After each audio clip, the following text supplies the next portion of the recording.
এর মায়ের আমরা পিক পেয়েছি সর্বোচ্চ 33 লিটার পার ডে। আর এই বুলটার হাইট এখন 6.5 ফিটের উপরে। এই বুলটার ফিল্ডের রেকর্ড আমরা নিয়েছি এবং অনেক ভালো রেকর্ড পেয়েছি। এর যে বাচ্চাগুলো আসে যেগুলো মেল হয়, এর বডি গেইন অনেক ভালো। এবং আপনারা স্ক্রিনে এই যে হারম্যান 31 নম্বর যে ষাঁড় গরুটি সম্পর্কে বিস্তারিত জানলেন। এখন আপনাদেরকে এই হারম্যানের যে মাঠ পর্যায়ের বাচ্চাগুলো এসেছে, এই বাচ্চাগুলোর কিছু ছবি আপনাদের দেখাচ্ছি। প্রথমে একটি বাচ্চা, এর পরবর্তীতে আরও একটি বাচ্চা, এইবার সাদা রঙের আরও একটি বাচ্চা দেখতে পাচ্ছেন।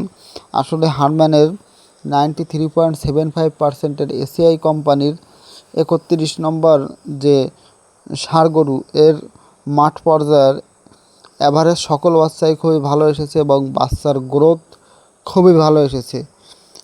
অ্যাভারেজে বলা যায় যে এই যে হারম্যান এই এসিআই কোম্পানির একটি ফার্স্ট কোয়ালিটির ষাঁড় গরু। এই যে বাচ্চাটি দেখতে পাচ্ছেন, এটিও কিন্তু খুবই ভালো এসেছে।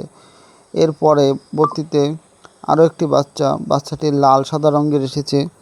বাচ্চাটির গ্রোথ, হাত পায়ের গঠন, মাথার গঠন, গদ্দান সবই কিন্তু খুবই একেবারে মানে গ্রোথফুল একটি বাচ্চা এসেছে। এবং হারম্যানের খামারিদের মাঝে হারম্যানের যে সকল বাচ্চাগুলো এসেছে সেগুলো কিন্তু সবার মাঝে খুবই জনপ্রিয়তা এবং লাভ করেছে এবং খামারিদের মাঝে একটি পছন্দের ষাঁড় গরু হচ্ছে হারম্যান। তাই অনেকের ফার্স্ট চয়েস 93.75% এসিআই কোম্পানির 31 নম্বরের হারম্যান।